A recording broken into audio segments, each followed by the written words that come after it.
Welcome back to An Awakened Life. My name is Reese. My name is Quinn. Today we'll be discussing God. We have a big topic today, Quinn. Indeed, we do. I think a good place to start on a topic this big is going to be clarifying some terminology. So we're going to be using lots of big words today, like God and like consciousness. And I think they'd be useful to draw some lines around that. So would you like to start and just talk about some of the things we don't mean by these words? Yes. When we're talking about God, we're not talking about any sort of religious ideas that have been presented by all the world religions thus far. Yeah, I think there is a lot of dogma and a lot of baggage attached to terms like God that are used by most people when they attack these sort of topics. There's a lot of belief, there's a lot of deeply entrenched ideals that people have. And what I want to do in this episode is sort of distance ourselves from that, because a lot of people have a lot of ingrained ideas about what God is. And what I ask of our listeners here is to let that go for a moment, because what we have are, I don't want to say radical positions about this, but we have positions that are inherently very different from what a lot of people have in their heads. Yes. Under what we're about to dive into, the God that we're talking about doesn't have any of the human qualities attributed from religions, such as, God is some moral entity who's judging the actions that you do Yeah. and thinks that there is some sort of like ideal way to live. Uh, the God that we're talking about doesn't care what you do or whatever situation you find yourself in. That's all fine. It really doesn't matter. God is not a big bearded man in the clouds. Right. And there is no Satan or no devil that is waiting in hell for you either, is my radical position. And I like to, in my own private circles, make the slightly obnoxious and radical claim that, wow, I am God. If there is a God, it's me, right?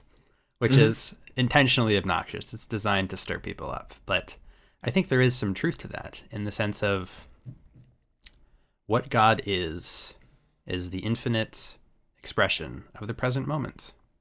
What God is the infinite state of consciousness as a field of reality, right? And we'll get into more details of what that means as in regards to the rest of the parts of reality that we determine to be sort of ground truth in our everyday lives. But that's what God is, right? God is reality. It's the infinite expression of the universe in a moment in time, the present moment. Yes, the moment that all beings across all possible universes currently find themselves in, including, if the past still exists, the past versions of yourself. Uh, the past versions and the future versions of yourself exist in the present moment. To you, it's in the past and the future, but you've never had an experience of the past or the future, only memories or something along that line, predictions or memories. Yes, and there's a useful note about time in there, in the sense of you cannot experience the past. You cannot experience the future. All you can experience is the present moment. And so the only reason you think the past or the future exists is because your brain has saved an impression of it, right? You have an idea of the past in your head, and thus you are convinced that the past happened. And for good reason. Memories can be quite convincing, quite real, and we're generally operate under the principle that time is a fluid and a path that we move along. But there is no definite proof of time existing as an inherent property of reality in your experience, right? All you have are theories. You have guides. You have your memories that tell you, yes, time as a property that flows is a pretty good theory of how the world works because I have this evidence for it. But you don't fundamentally know it as an absolute truth. And this is one of the topics we'll dive into later, is what absolute truth actually means. But there is a dynamic in your present experience of the moment that you exist in that has a big part to play in defining what God is. So just like how time has this impression of your memory that convinces you that this is a fluid that we flow through, there are many aspects to experience that are like this, right? There is the illusion of a separate self, right? There is ideas about the limitations of your physical body. There are impressions of matter that you experience that are sort of contained within this relative version of information. And what we're trying to define God as in this episode is the culmination of infinite and absolute truth.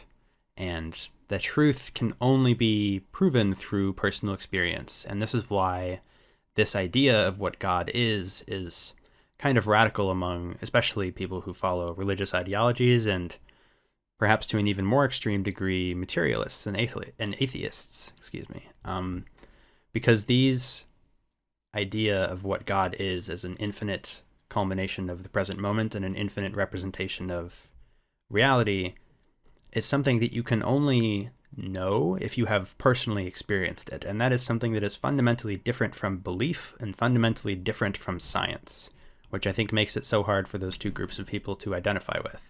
So yeah, our claim is that this God consciousness that we're talking about can be experienced only through the present moment, your direct experience right now. And the reason we say that is because God is all of the possible realities, every single item in the universe, and every experience that has ever been experienced. So what our idea of God is, which we have derived through our own personal experiences, is that God is very closely tied with consciousness as a property, right? This is Descartes' first meditation, right? The famous meditation, I think, therefore I am, right? I can perceive fundamentally that I exist. And that existence is non-trivial, right? You can literally know that you exist because you are perceiving it. You are existing in that state as a matter of direct experience. And that is an absolute truth that is higher than any relative knowledge, any knowledge you were taught in school, any knowledge that you learned in church, any type of information that your brain has acquired and categorized into its biological memory. And that sort of absolute truth only exists in the present moment. You don't get to know that you exist because of the past. You don't get to know that you exist off of the analysis of the future. You know that you exist because of right now, this present moment. You are in fact existing, and that is the absolute proof. And so what God is an extrapolation of that truth. Right. If somebody told you that you don't exist, you would just kind of look at them funny and say, yeah, I exist. And if they asked, do you have any proof that you exist? You would say, yeah, I mean, I'm looking right at it. I am the proof, right? You wouldn't come up with some sort of like logical argument to try to persuade them into believing that you exist, because there's no way you could possibly do that. The only thing that you have is your direct awareness of the current moment. The order goes present moment, then in the present moment you can think about the past and the future. Present moment you can think about logical topics, relative topics.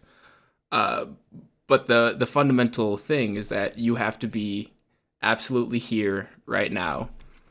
And there's nothing that could ever disprove that. Likewise, there's nothing that could prove that. I cannot prove to anybody that I exist. Nobody can prove to me that they exist. This sort of absolute knowledge, this absolute truth is very fundamentally different from other kinds of knowledge or belief as well. I think there is a hierarchy of information in this case, at least from our human perspective, right? There is a lot of belief, and belief is the kind of knowledge that it almost feels wrong to call it knowledge, because the whole point of believing in something is that you don't actually know if it's true, right? You have a faith in it's true, you have a belief in its principles, and you generally are guessing, right? And this is the reason that atheists and materialists sort of look at the religious types with such discontent, is because they feel they have grown above this, right? They have moved beyond the structure of belief as something that is even important. They've moved into rationality and logic, and that's great. That is in fact a more developed perspective than a theological belief system, right? If you are believing in something baselessly because you've been told it's true without doing any sort of validation, that is the weakest form of knowledge. And the level above that is the sort of scientific logical validation, where you can individually construct better and better relative theories of knowledge based on other pieces of relative information. And this is what all of science is built on. If you'd, Quinn, I know you have some good examples about relative knowledge versus belief. Do you want to elaborate on those? Sure. So just like you said, generally humanity is evolving from believing things because somebody in a church or other religious organization told you to believe it, and it's cultural norm. At that point, you just put an idea into your head and sure, that's it.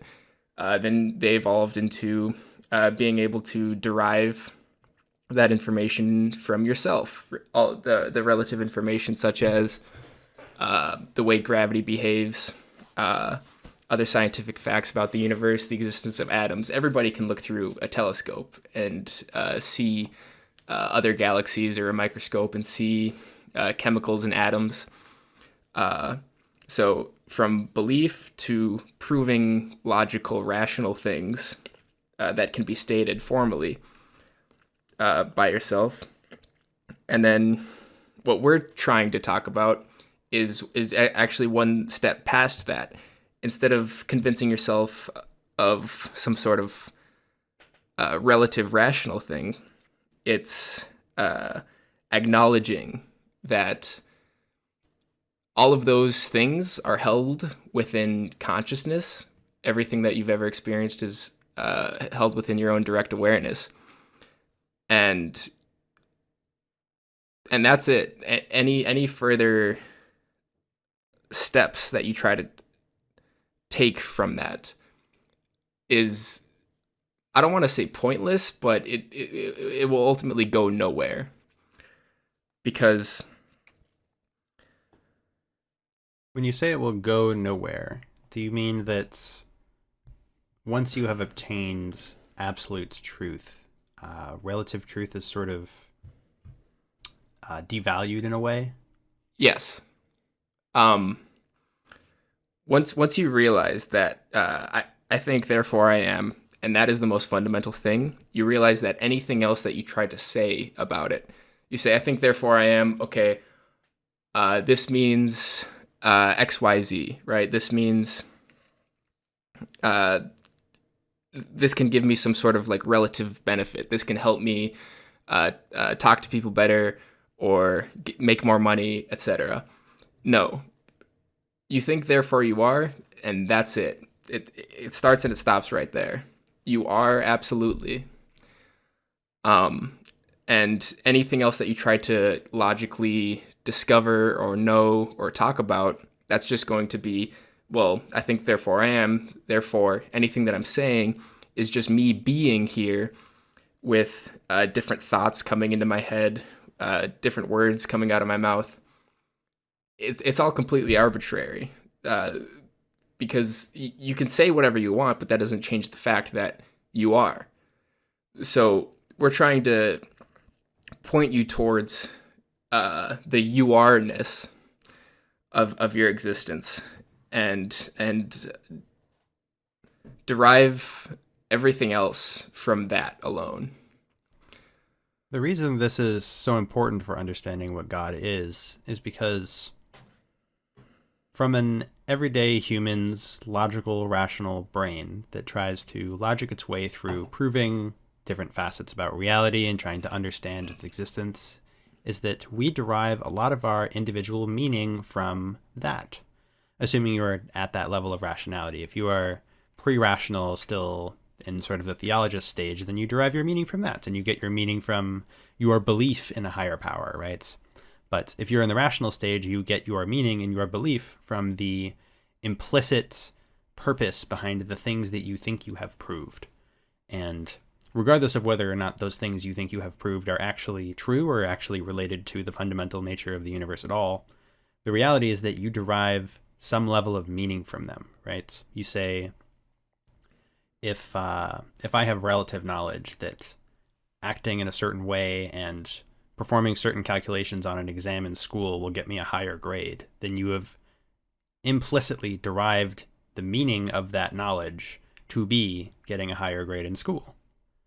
And what we are implying is that when you consider knowledge from the sense of an absolute truth, all meaning of that kind evaporates. Because if the only absolute truth is that you exist, then there is no truth saying that you acting in a certain way on that test that will get you a different score is better, right? Maybe a C is better than an A in some arbitrary sense in a different universe. The point is that you existing doesn't make an A better than a C, because they're simply different states of information. That's relative knowledge. It's relative to the fact that existing as a human, we have derived this system of grading that gives you better outcomes if you score that certain way, right? But that is all completely relative to the way that we have framed it. Mm-hmm. And if you if you say I think therefore I am, and you just find yourself in this current state that you are in right now, what are the rules? What are the goals? What is the meaning? Is the meaning that you should get better grades? Well, in my current experience, I don't see or experience any sort of incentive. I don't see any meaning. All I have at my disposal, essentially, is the qualia. And when I look very closely at what I'm actually experiencing, I find that it's a very empty, loose, flowing substance. Can you define qualia for our listeners? I feel like that's a common word that we use a lot, but it is not as common in other circles. Yes. So there is a qualia is essentially the experience. It is experience. So the experience of smell, touch, sound. This is your fundamental reality. This is the thing that the reason that you think that you're alive at all. The only evidence that you have that there is a universe. If you see a galaxy through a telescope, the galaxy doesn't change. The only thing that changes is in your mind, you're now seeing a galaxy. The visual experience of that galaxy is qualia. So qualia is not the wavelength of a color you can measure, or the definition of any physical matter. It isn't a concept in your head. It is the literal translation of that wavelength of light into your experience of red. And your experience of red is fundamentally very different from the wavelength you can describe it as. And this is the famous hard problem of consciousness, right? You can measure electrical and chemical circuitry in the brain that is perceiving and processing information, but we have not a clue how that information becomes the literal experience of the present moment. And so that is the qualia, the experience.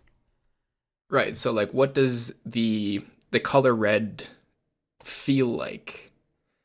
A photon travels from the sun, however many millions of miles, and hits your eye. Does that photon experience anything on its way over? And does it experience anything when it turns into a different kind of energy, when it hits your eye and activates a chain reaction of synaptic firings in your brain? And also, what frequencies in your brain translate to color red, color green, taste, touch, smell? because your brain, just like everything else in the universe, is made out of the universe itself, which is matter, essentially.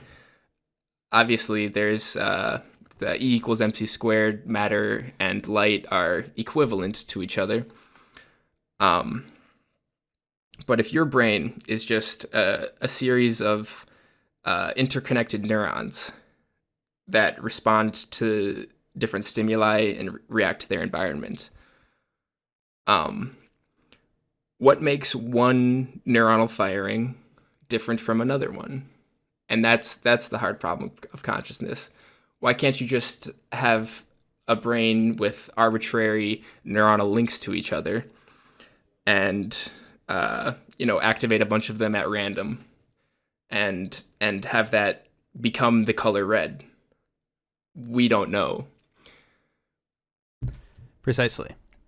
I think there's a note I want to make here before we start diving into our theories about consciousness. But one last final thought on relative versus absolute truth, because if you are a materialist and you live in a relative truth world, then the principle of absolute truth as an explanation for God might seem radical. And I want to make the note that absolute truth often doesn't invalidate relative truth in the same way that relative truth often invalidates theology. We present this as a hierarchy, but I think the step from relative to absolute truth is fundamentally very different from the theological sort of belief structure into like a scientific type of relative truth, because absolute truth does not make any of those relative informational connections any less valid, right? You mentioned before that the speed of light is equal to, like, the E equals mc squared is a fundamental property of the universe that we can measure. And the fact that God exists as an absolute truth does not invalidate that fact. It's just that knowledge is relative to other properties of reality. It's relative to other scientific knowledge. And the principle that I'd like to communicate here is that the recognition of absolute truth doesn't invalidate those previous claims. It simply adds context to them. And in a certain perspective, it removes their meaning, right? We attribute a lot of meaning to relative ideas, and especially to scientific truths or scientific theories that we perceive as true. And that meaning evaporates under the lens of absolute truth or God. And that will become more clear as people individually awaken to it, but also as we continue this discussion. But I want to move more into our theories of consciousness, of which I think there are two. And you can jump in here and elaborate on one if you'd like, Quinn. But as far as I see it, there's two main properties of the universe that consciousness could derive from, right? There's either consciousness is an inherent property of matter itself, and the second one is that consciousness is an inherent property of intelligence. And these hold different implications for humans' relationship to the world, but as far as I see it, those are the only two explanations that can logically coexist with the absolute truth perceivable in the present moment. So correct me if I'm wrong, but what you're referring to is case number one. Matter is inherently conscious, which means the entire Earth, the core of the Earth, all of the inanimate objects on the surface of the Earth, they all have some sort of inherent consciousness to them. They are aware in some way, just like you are aware in some way. You can't exactly describe how you're aware, but here it is. How could you describe the color red to a blind person? You can't do it. You're just having an experience, some completely indescribable experience that you have no idea what it is. So like a hammer would have that same kind of experience. The hammer can't describe what its experience is, but it's experiencing something. That's the first case. The second case is, and correct me if I'm wrong here, but the second case is that the way that your brain is organized is the thing that is giving rise to any sort of consciousness, and that all of the other matter in the universe is dead. It's not experiencing anything whatsoever because it isn't shaped a certain way. It's not flowing a certain way. in an intelligent enough way. So the atoms in your brain are configured in a way such that you can have an experience. But atoms in a hammer are configured in such a way that it can't have an experience because there's no feedback loops, there's no uh, equilibrium achieved through repetitive chemical processes. So I would like to correct your second point, at least from my perspective. When I say that consciousness is a property of intelligence, I don't mean that the matter in the hammer isn't conscious. I mean, both of these examples, either being a property of matter or a property of intelligence, both of them have consciousness as a fundamental property of the universe. It's everywhere, right? It's more a difference in how it's structured. Because if you have consciousness as a property of matter, then logically, bigger things would be more conscious. And we simply don't experience that as a way that consciousness works, right?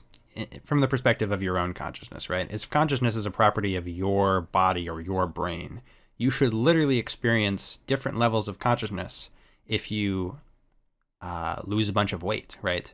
If you lose 100 pounds and your body weight gets cut by, say, 30, 40, 50%, then you should be less conscious, right? If it's a property of matter. And there are other explanations for this. Maybe it's specifically the matter in your brain and that doesn't fluctuate as much, right? But I think consciousness as a property of intelligence makes more sense. And when I say it's a property of intelligence, I don't mean that the matter or the hammer isn't conscious. I mean more that the hammer makes up a lower holistic level of the intelligence in the universe than your brain does. Your brain is an incredibly dense collection of information processing neurons, right? There is a very high level of, you could say, intelligent design in the way that your brain operates, much more than the metal in the head of a hammer. And while that hammer might still be conscious to an extent, it does exist as matter in a moment of time, and so I think it does have a conscious experience. But that conscious experience looks very different from a human's conscious experience, right? The hammer certainly isn't experiencing emotions. It certainly isn't experiencing the feeling of having a head and hands and eyes, because it doesn't have those things. But what it does have is the fact that it exists. And that is the fundamental property of consciousness, is that it exists in the present moment and a moment in time. And if consciousness is a property of the universe, then that has to be universally true. Logically, Yes. in relative truth sense, you can prove this logically to yourself, right? If you are conscious, which I sure hope you're convinced that you're conscious by this point, or else that we're not getting anywhere, right? But if you're convinced that you're conscious, and if you're convinced that you exist in the universe, then there has to be something either inherent in yourself or inherent in the matter that makes up yourself that gives rise to that consciousness. And you either explain it by believing in some sort of soul or some sort of some dualism, right? There's the physical body and then there's the consciousness part. So you either believe in dualism or you believe that consciousness is a property of the matter/intelligence itself. And that's the perspective that I think is much more probable, at least from my own personal experiences.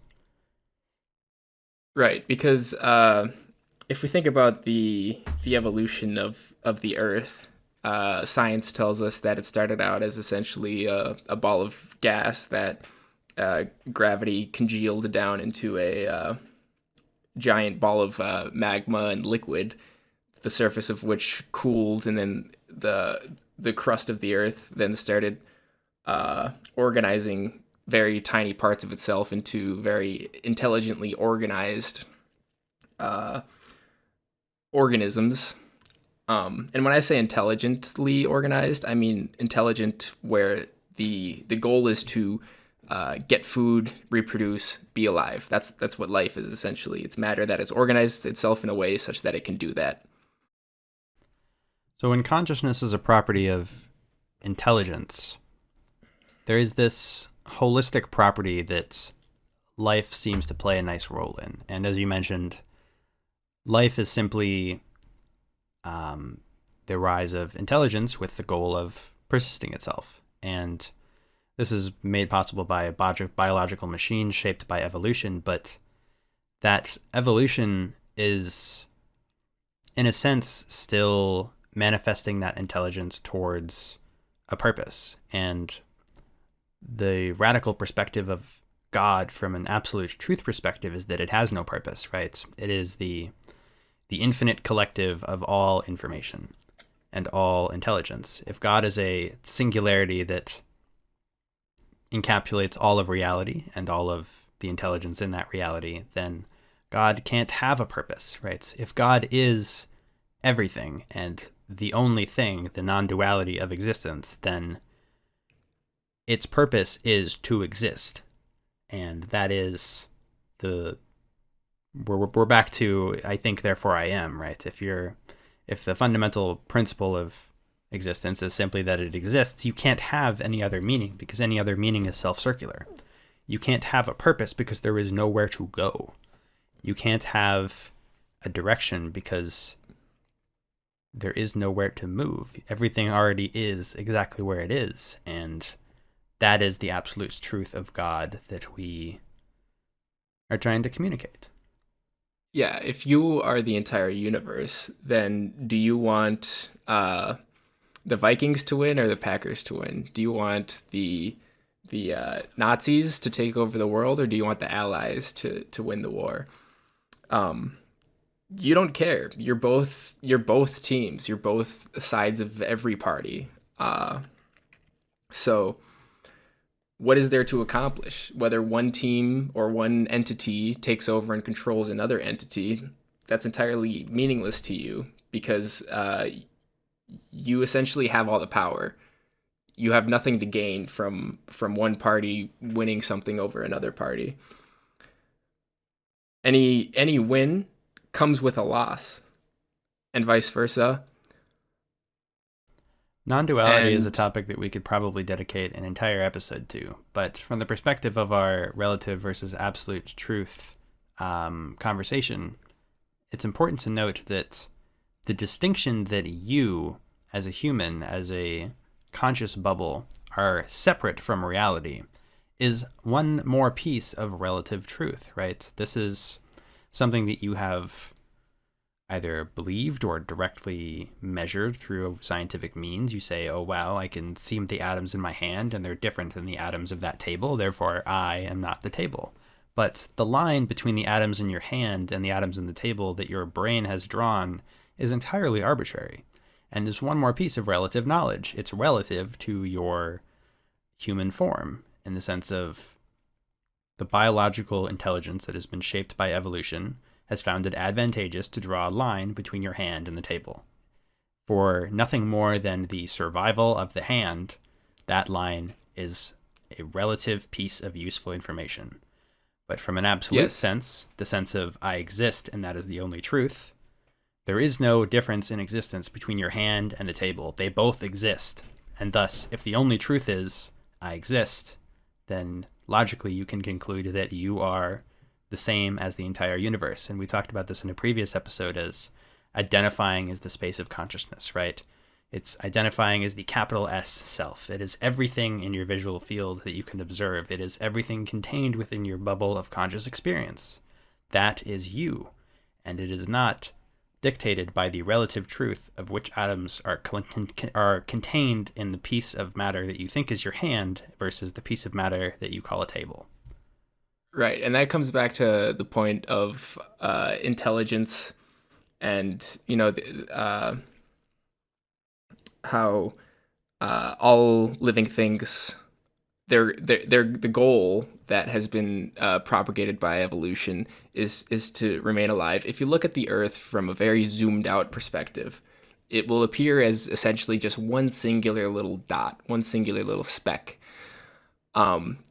Only after you zoom way into one individual, this individual that has been trained by millions of years of evolution in order to do the things that it needs to do to survive, um,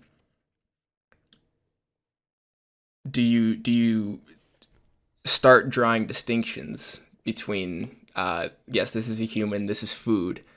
If a human started out its life from the perspective that, oh, the Earth, it's all just one singular point in the sky, right? Uh, Everything on the Earth is essentially just the Earth. Then you would not be able to kill another animal and eat it in order to stay alive, because you would see that animal as yourself. You're part of the same entity, the Earth. But evolution says, no, you need to eat that animal in order to stay alive. You needed to draw a distinction between you and it so that you can catch it and consume its energy. This is a very Eastern principle as well. A lot of Eastern religious traditions have adopted this as part of their worldview. There's a Buddhist saying that I may have referenced in a previous episode, but it essentially goes along the lines of, if you're hiking in a forest and you cut your foot on a rock, right? The hand bandages the foot as if it's part of the same organism, because to the human it is. And so you help it without questioning as an automatic response, because it is literally part of you. And when you become conscious that you is more than just the atoms in your body, but it is also the reality that you inhabit, because fundamentally you are reality. You are just atoms observing atoms. This principle of the hand helping the foot extends beyond your body, right? It would be like you cutting off your foot as you kill the deer, right? You are literally killing a part of yourself. And this has many implications in regards to veganism, as well as like other ethical things that are debated in society a lot. But I think that all of those morals are sort of externally projected upon this base absolute truth. And I'd like to have a whole separate episode where we deconstruct morality and ethics. But from the perspective of this episode specifically, what's important is that the absolute truth is that you exist as God. And when I say obnoxiously that I am God, that's what I mean. I mean that I exist, and I am a part of reality, and in a sense I am reality itself. I am the qualia, I am the experience, I am the present moment. And everything is contained within that. Everything is extrapolated from that. Whether you like it or not, your experience is the base fabric of reality. The base fabric isn't the laws of physics, it isn't the matter that you observe in a microscope, the atoms. The base reality is the conscious experience of you looking through that microscope at the atoms. Because even if a material reality exists, you have to perceive it for it to be real, for it to fall into the fundamental truth of your existence that you can directly prove. Another thing to consider on this topic is essentially the concept of reincarnation and what happens when you die. Again, taking a look at the Earth from pretty far away, you can see one of the laws of the universe is that no matter can be created or destroyed, only transformed into different forms. You can directly observe, for example, a squirrel die, and insects and vegetation will absorb that squirrel's nutrients and energy, and now the squirrel is entirely made out of, entirely inside of other organisms. So, what happens when you die? First of all, your brain stops working. It stops sending electrical impulses to other parts of the brain. But that doesn't mean it's not still made out of the same matter and chemicals.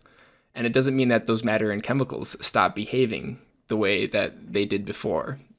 Other animals can, eat and absorb those chemicals, and those chemicals will act the same exact way inside of that other animal, but just serve a different function. So the surface of the Earth is just continuously, creating these living beings. Those living beings are being transformed into other living beings, and the cycle just keeps going. So in terms of reincarnation, is that the case? Well, kind of.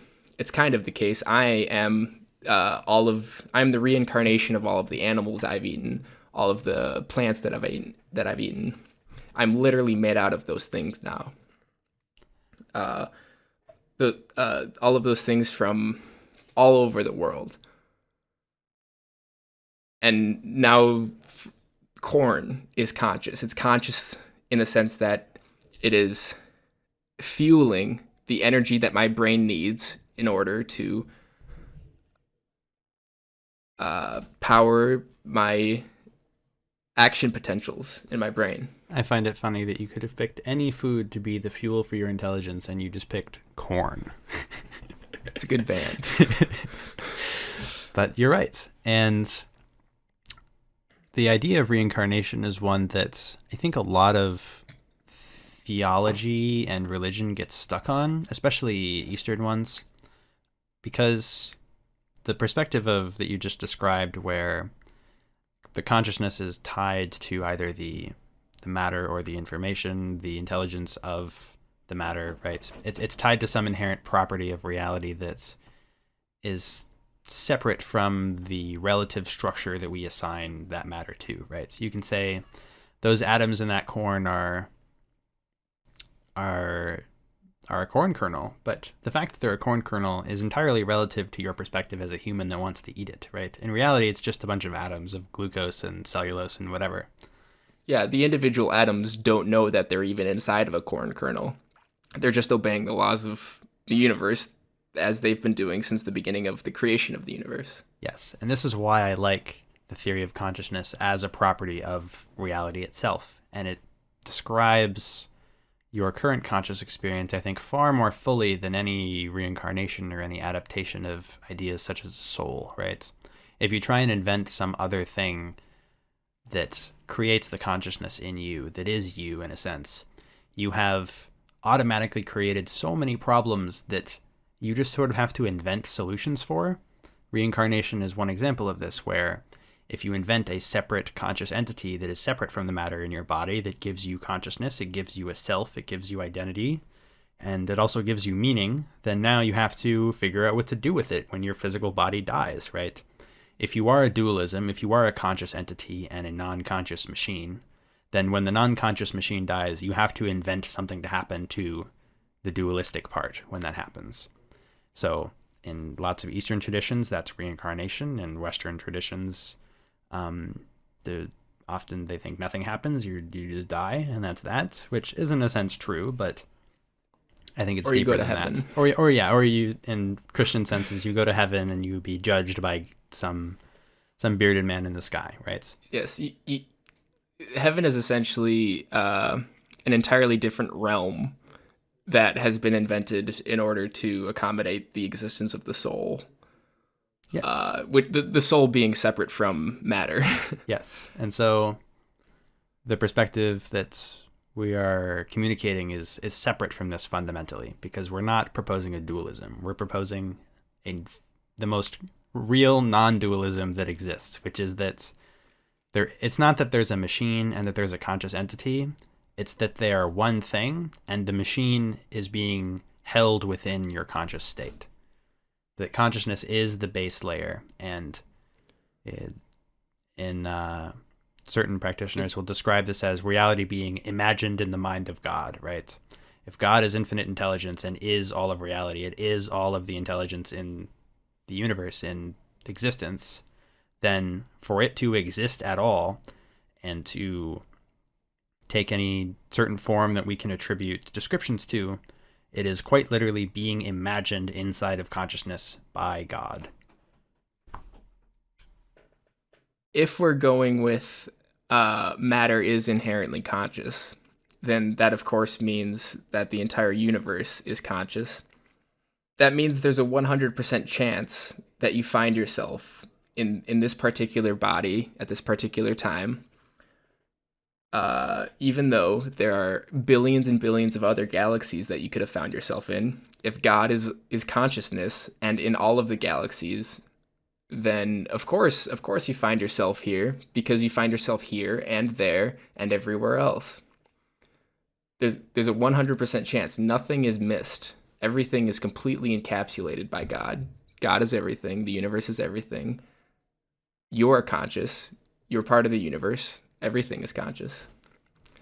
Yes. Which can also give a little bit of not necessarily an answer, but a clue as to what happens when you die, or what will happen when the Earth is consumed by the flames of the sun in a billion years or so. It's just gonna keep being exactly the way that it was, just infinite consciousness, taking infinite forms. In our last episode, we talked a lot about the bubble, right? It's the bubble of your conscious experience. And in many senses, this is the conscious bubble of your individual experience as a human is both infinite and limited.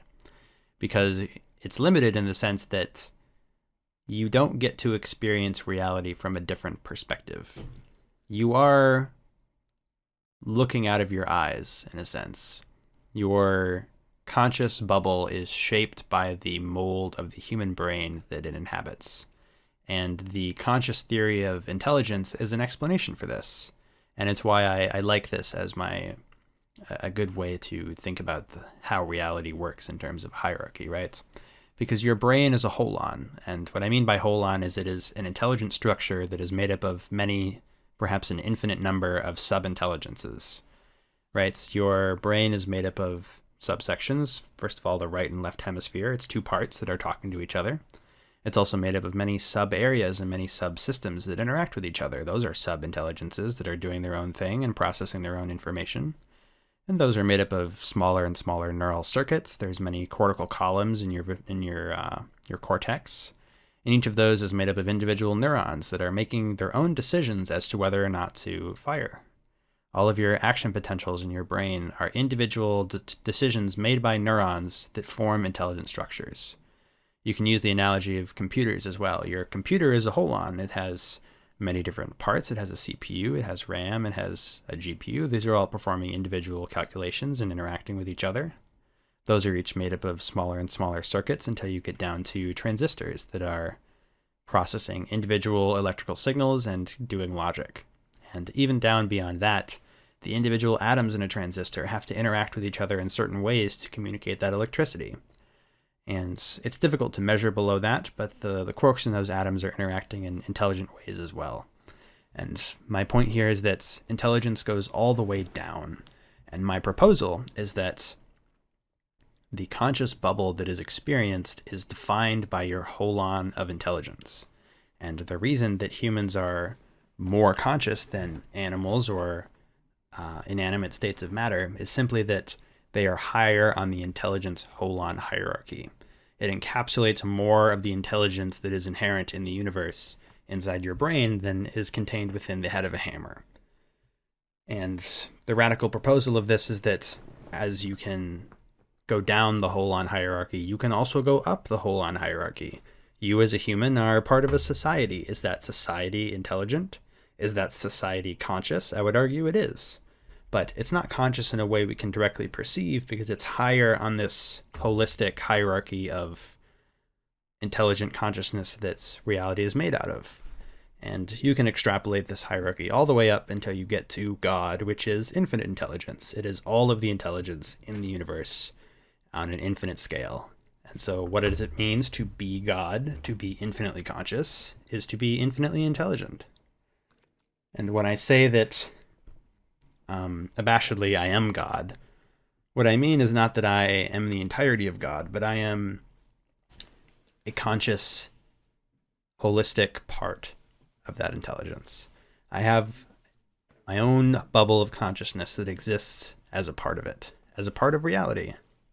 And I think that's something special and something inherent in my existence.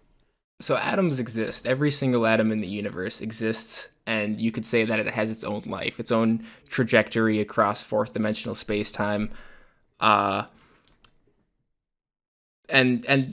just like you said with the holistic layers of intelligence, is an individual atom intelligent? Is an individual atom experiencing itself? Is an individual neuron experiencing itself? I would say yes. Right. I would say But that experience would look very different than your experience as a human, but it does have an experience because it exists. And I think experience is a fundamental property of existing. right.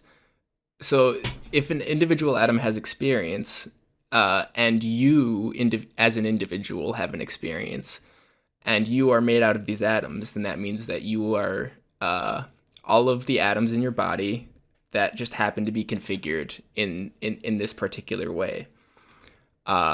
So it's if you look at an individual atom, what would that experience look like? I have no idea, because I'm a whole bunch of atoms put together. I can tell you what a whole bunch of atoms put together feels like. And it's the arrangement and configuration among the atoms, between the atoms, that matters. It's I think it's important the to way say that you could know what being an individual atom feels like. You just have to die. And you probably wouldn't be able to get put back together and know what it feels like to be a bunch of atoms again after that. But if you're curious enough, and then you would forget, because being an individual atom wouldn't leave a lasting impression on your brain that you could recall. But while you're an atom, sure. But your present it's moment of an atom would be as rich and as real as your experience of being a big collection of atoms shaped like a human. Right. As is the case, you are the individual atoms, and you are the atoms put together, and you are your individual neurons. Does a single neuronal firing feel like anything? Well, probably, because all of the neuronal firings put together, encapsulated inside of your brain, feels like something. So it's really the communication between the neurons that generates this more intelligent system of kinds of experience. And to extrapolate that to society, you are an individual human made out of these neurons, made out of these atoms. The society is made out of these humans. And it's the communication between the humans that makes the society, in the same way that it's the communication between the neurons in your brain that make you an individual. And it's the interaction between the Earth orbiting around the sun that contributes to the making of our solar system.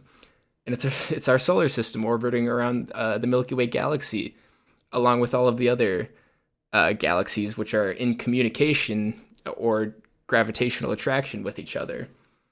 And that extends out to all of the superclusters in the universe as well.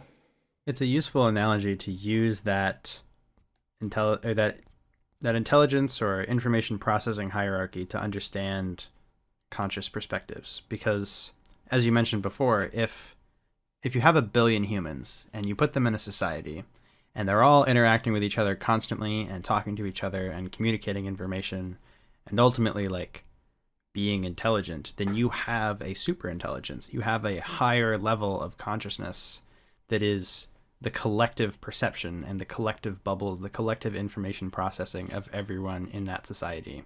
If you had a billion humans, but none of them talked to each other, they were all in their own like individual box with a tube that fed them, like Matrix style, you have them all in like an egg sack, right? You don't have a society. They're not intelligently talking to each other. And so I would argue that simply the collection of atoms that includes all of those humans that aren't talking to each other is less intelligent and less conscious than that same collection of atoms if they are talking to each other and performing some form of informational intelligent processing. And because it's that very intelligence that gives rise to the entity itself. First of all, if you have a billion humans but they don't talk to each other, you don't have a society. It doesn't exist. And the reason it doesn't exist is because it isn't conscious, right? Because to be conscious is to exist. That's our first fundamental principle, right? You think, therefore you are. You can individually prove and validate your own existence because you are conscious. It's a property of existence. And so if your billion humans aren't talking to each other, you literally don't have a society because it doesn't exist, because it isn't conscious. And right, because also the society is the collective impression. Every individual has an idea about every other individual, has an idea about society. That's what makes the society, is everybody's perceptions and interactions with everybody else. So just like you said, if you isolate every human, there goes your society. If you isolate every atom, there goes your human. So an atom just sitting out in space, that's not a human because it isn't in communication with any other atoms. Even if you had every atom that makes up a human, if you took away their ability to interact with each other, that's where you would lose the human, right? You would But not. where does the consciousness go then if you separate all of the atoms of a human? If a human is made up of X number of atoms, and you split those atoms into individual boxes that can't talk to each other, then you have X number of smaller pieces of consciousness that are they all still exist. They're all still conscious, but they don't make up any higher consciousness of that structure anymore. They're still Right. made The up. only thing that they lose is the higher order of intelligence of communication. Yes, but it's important to notice that they still exist, which means that they're still being imagined by the mind of God. They still exist as part of God, because God is the infinite collection of everything, of all intelligence, which includes even the small little bits of the atoms. So you may lose the middle stages, but ultimately it all gets, in a sense, recombined into the mind of God. But yeah, but it's already all combined. The only thing that humans really struggle with is figuring out that, oh, it's already all been infinitely interconnected this entire time. Yeah. And it was only my perception that I was not the entirety of it that was wrong. Yeah, and I think this is a good place to start tying our conclusions back together into a coherent picture, because we make bold claims on this podcast that being an awakened leads to a better life. And we've already talked about what awakening is and how to get there and why you should care. Maybe not necessarily as much how to get there, but we've discussed some techniques, right? And our claims here are that this is a better way to live. And this is a good example of that, is to live in this perspective, which is not a belief. It's important to note that. A lot of culty religious things can come from trying to get you to believe different things that might advantage one person or another. But what I really want for people isn't to believe that God is this thing or to believe that God is real at all. What I want is for you to awaken to the fact that it is already true.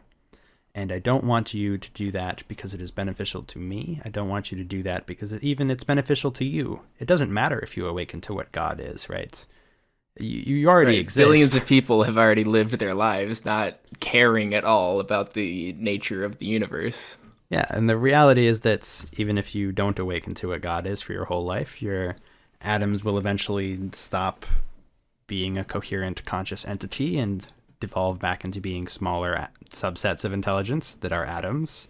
And then those atoms might get combined into a new human or a different form of life, or even just floating aimlessly through space. They will still be part of the mind of God. And it doesn't really matter if you awaken to that or not.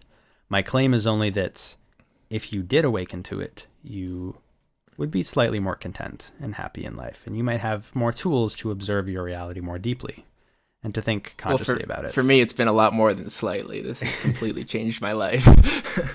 I would, for the better. I would generally agree with that. I think that this has very much improved my quality of life. And I think it was Nietzsche who said that humans are radically free, and to be radically free is terrifying. And we as humans spend our entire lives imposing limits on ourselves to avoid the scary truth that we have no limits. Yes. The ultimately terrifying reality that you can become directly conscious of just by feeling your existence is that you can do whatever you want. And there is literally no limit to reality that you cannot imagine your way out of. And I don't mean that in a sort of wishy-washy metaphysical, like a feel-good sense, right? I'm not trying to comfort you. It is literally true that most if not all of the limits that we perceive in our society that we convince ourselves are real are entirely self-imposed, because we live in a world where you could kill yourself tomorrow. That's the reality. And I'm not advocating that, for that to be clear, but that is how radically free you are. You are so free, so unimposed by the restrictions of a higher power, that you could literally just dissolve back into your component parts, and nothing about reality would care. And that's terrifying. And you can either be nihilistic about that, or you can find it beautiful. There are multiple perspectives that our human brains are capable of processing. But that radical freedom is useful if you can tolerate it, right? It's inherently scary, but humans are known for pushing their boundaries, right? We thrive on exploring the unknown, and Right. the most extreme format of that is the radical freedom that is already inherent in your conscious experience. Yes. What's that one song where it's like, if you could make any choice in the whole world right now, what would it be? That's the kind of freedom that we're talking about, because you find yourself in this particular situation. You can do anything you want from here. You're already here. You can start making your way towards anything. That song is Infinite Zone by Post Animal, by the way. I won't put it on the podcast for copyright reasons, but I would encourage people to listen to it. It's a great song. And yeah, that's all I wanted to say about that. Yeah. So what I propose is not that you believe in a God or that you agree with my perspective on what reality is, but what I want is for you to become awakened, because awakening to these absolute truths will lead you to a better life, an awakened life. And that's the life that I try and live. And I would appreciate it if everyone else lived it too. That's my expression of love towards reality and towards myself. And so, a life that you choose how you want to live because you have the infinite freedom to do so. Exactly. Thank you for this conversation today, Quinn. You as well, Reese. Always a pleasure. It is. I will see all of our listeners back on our next session, where I don't really know what we're going to talk about next time, but I'm sure it'll be fascinating, so please tune in. Yes. All right. Thank you all for listening. This has been An Awakened Life. Have a good night.